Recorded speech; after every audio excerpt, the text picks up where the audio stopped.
Hello बच्चों, आप सभी का ऑनलाइन क्लास में स्वागत है। आज मैं class 8th B Hindi medium में मैथ्स का फर्स्ट चैप्टर स्टार्ट कर रही हूँ। आज से आप सभी का नया सिलेबस शुरू हो रहा है। फर्स्ट चैप्टर जिसका नाम है परिमेय संख्याएं। परिमेय संख्याएं मीन्स रेशनल नंबर। आप सभी ने पिछली कक्षा में प्राकृतिक संख्याएं, पूर्ण संख्याएं तथा पूर्णांक के बारे में पढ़ा होगा, जिसे मैं संक्षिप्त में बताना चाहती हूँ।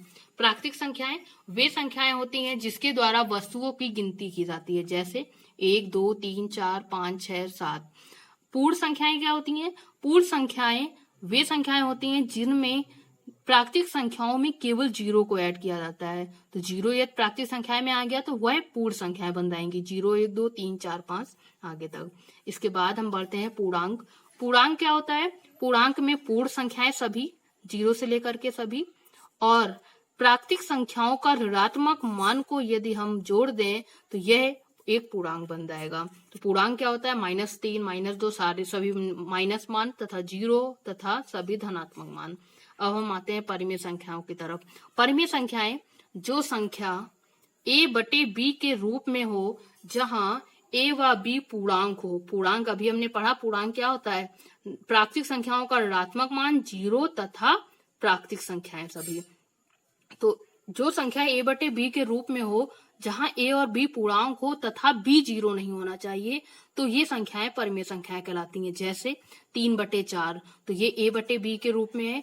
a क्या है? 3, b क्या है? 4। -3/5, तो a -3, b 5। 9/-11, -8/-3। अभी मैंने बोला कि b 0 नहीं होना चाहिए। जैसे 3/0, तो यह एक प्राकृतिक संख्या नहीं है। क्यों? क्योंकि b बराबर 0 है और b बराबर 0 नहीं होना चाहिए। अब हम बढ़ते हैं आगे। धनात्मक परिमेय संख्याएं जब अंश और हर दोनों धन हो या दोनों ऋण हो, मतलब दोनों में साइन जो हो क्या हो? सेम हो। जैसे प्लस प्लस हो या माइनस माइनस हो, या कोई साइन नहीं है तो उसे हम प्लस प्लस ही मानते हैं।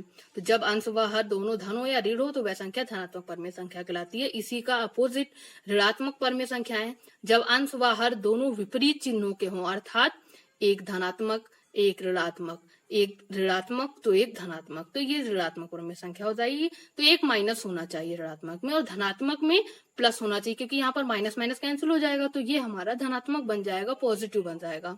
अब हम आगे बढ़ते हैं। परिमेय संख्या का मानक रूप। मानक रूप क्या होता है?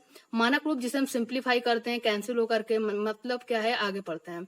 एक परिमेय संख्या तभी मानक रूप में होती है जब उसके हर व अंश का मासा 1 हो। हम अंश और हर का मासा निकालेंगे और मासा 1 आता है तो वह उसका मानक रूप है। 2/3, 5/17, 3/7। जैसे 3 और 7 का मासा क्या होता है? 1। अब हम आगे बढ़ते हैं परिमेय संख्याओं के गुण की तरफ। यदि किसी परिमेय संख्या के अंश व हर को समान अशून्य पूर्णांक, ये सही से समझना, समान मतलब बराबर, अशून्य मतलब 0 नहीं होना चाहिए। पूर्णांक आप सभी जानते हैं, पूर्णांक से गुणा करे या भाग करे तो इसका मान नहीं बदलता है। जैसे 3/8 एक क्या है? हमारी परिमेय संख्या है और इसमें हमने 2 से गुणा किया अंश और हर में, 6/16। 6/16 और 3/8 दोनों क्या है? तुल्य परिमेय संख्याएं हैं। जैसे 3 से गुणा किया या हम भाग करेंगे तो भी वह क्या कहलाएंगी? तुल्य परिमेय संख्याएं कहलाएंगी।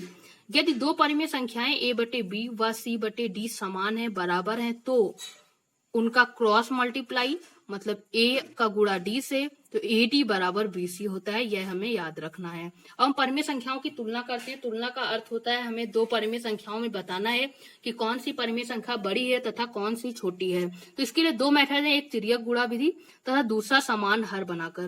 तिर्यक गुणा विधि में जब a/b व c/d दो परिमेय संख्याएं हैं तो उसमें हम तिर्यक गुणा अर्थात क्रॉस मल्टीप्लाई कराते हैं, तो a गुणे d आएगा, यहाँ से b गुणे c आएगा। यदि ad बड़ा है bc से तो पहली परिमेय संख्या बड़ी है दूसरी परिमेय संख्या से।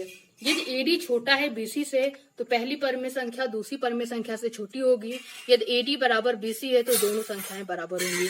इसका दूसरा मेथड समान हर बनाकर, जिसे मैं एक्सरसाइज के थ्रू बताऊंगी। तो आज के लिए इतना ही। इसे पढ़ें और अपने फेयर रजिस्टर में नोट करें तथा हम एक्सरसाइज 1.1 नेक्स्ट वीडियो में एक्सप्लेन करेंगे तथा उसमें हम बताएंगे। Thank you.